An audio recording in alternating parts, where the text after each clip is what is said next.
Welcome to spice mix சமையல். இன்றைக்கி வந்து மலாட்டை கேக் தான் செய்ய போகிறேன். இது என்ன எல்லாருக்கும் தெரியுமே அப்படின்னு நினைக்காதீங்க. இதில் நான் நிறையா டிப்ஸ் சொல்கிறேன் உங்களுக்கு. பிகினருக்கு இது ரொம்பவே யூஸ் ஆகும். வாங்க இது எப்படி செய்யலான்றது பார்க்கலாம். இப்போ மெஷரிங் கப்பால் 1 கப் அளவுக்கு மலாட்டை மீடியமில் வச்சு நல்லா வறுத்து எடுத்துக்க போகிறேன். ஆனில் வச்சு வறுத்திங்கன்னா ஒரு பக்கம் தீஞ்சிரும், ஒரு பக்கம் ஒயிட் கலராகவே இருக்கும் மல்லாட்டை. நீங்கள் வீட்டில் மல்லாட்டை வறுக்கும் போது இந்த பிரச்சனையை எல்லாருமே ஃபேஸ் பண்ணியிருக்காங்க. நானும் இதேமாரி பிரச்சனையை ஃபேஸ் பண்ணியிருக்கேன். இதுக்கு தான் நல்ல தீர்வு என்னன்னா, மீடியமில் வச்சு இதுமாரி திருப்பி விட்டுக்கிட்டே இருந்தீங்கன்னா மல்லாட்டை ஈவனாக நல்லா ஃப்ரை ஆகும். அவசரம்னு வறுக்காமல் நல்லா டைம் எடுத்து நிதானமாக வறுத்து எடுத்துக்கோங்க. இதுதான் ஃபஸ்ட்டு டிப்பு. இந்த டிப் கரெக்டாக செய்கிறப்ப டேஸ்ட் கரெக்டாக வரும். வறுத்த மல்லாட்டையை இது போல் முறத்துலையோ இல்லை பிளேட் தட்டுலையோ மாற்றி ஒரு 5 நிமிஷம் ஆறட்டும்னு விட்டுருங்க. நல்லா ஆறி வரும்போது ஒரு தோலை எடுத்திங்கன்னா நல்லா தோல்லாம் வந்துடும். சுத்தம் பண்ணி எடுத்துட்டேன். வானலில் 1 ஸ்பூன் அளவுக்கு நெய்யில் அந்த மெஷரிங் கப்பால் 1 கப் அளவுக்கு வெல்லம். மல்லாட்டை எந்த அளவுக்கு எடுத்திங்களோ அந்த அளவுக்கு ஈக்குவலாக எடுத்துக்கோங்க. அப்போ தான் கரெக்டாக இருக்கும். இது கம்மியாக எடுத்திங்கன்னா கேக் வராது. கரைக்கிட்டோம் நல்லா. சிம்லேயே தான் வச்சுக்கணும். இப்போ வெல்லத்தை எப்போ போட்டிங்களோ அதுலேருந்து நீங்கள் சிம்மில் வச்சு தான் செய்யணும். அப்போ தான் அது ரொம்ப டேஸ்ட்டாக இருக்கும்.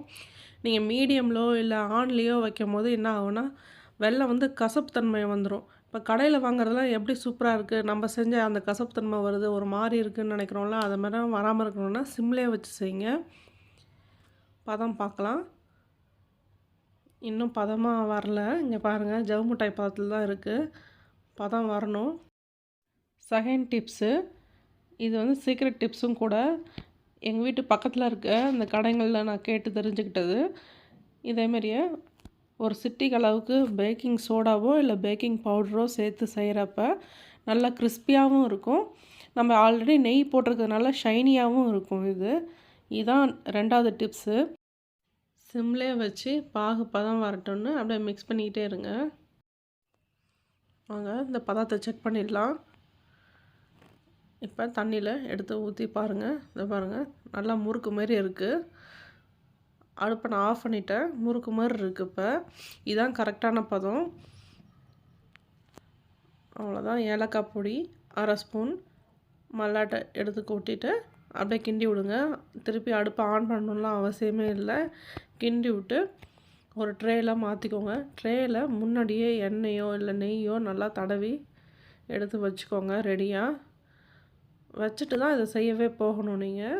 அப்போ தான் உங்களுக்கு அந்த நேரத்தில் அவசரம் செய்யாமல் பொறுமையாக நிதானமாக அதை போல் நல்லா ஸ்ப்ரெட் பண்ணி விடலாம் நம்ம. இப்போ ரொம்ப சூடாக இருக்கிறதுனால இந்த மேஷர் மாதிரி இருக்குது பார்த்திங்களா, அதில் கொஞ்சம் தண்ணியில் நனைச்சிட்டு அதை வச்சு தட்டி விட்டுட்ருக்கேன். இப்படி செய்யும் போது ஈவனாக நல்லா ஸ்ப்ரெட் ஆகும். இப்போ கையாலே செய்ய போகிறேன். கையில் லைட்டாக தண்ணி தொட்டுட்டு இது மாதிரி எல்லா இடத்துலையும் அந்த சந்திலலாம், அந்த மூளை சந்திலலாம் நல்லா இது மாதிரி அழுத்தி விட போகிறேன். இந்த மாதிரி தண்ணி தொட்டு செய்யும் போது தொட்டு செய்யுங்க. தண்ணி ஊற்றிடாதீங்க. ஊற்றிட்டிங்கன்னா கேக் நல்லா இருக்காது. இப்போ ட்ரேலேருந்து இது மாதிரியே பேப்பருக்கு மாற்றிக்கலாம். மாற்றிட்டு கட் பண்ணிக்கலாம்.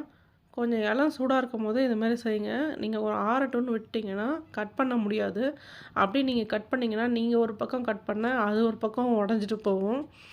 அதனால் கொஞ்சம் சூடாக இருக்கும் போதே, இளம் சூடு இருக்கும் போதே இந்த மாதிரி பீஸா கட்டர் இருந்தால் பீஸா கட்டுறாங்க, இல்லைன்னா கத்தியால் வச்சு கட் பண்ணி எடுத்துக்கோங்க.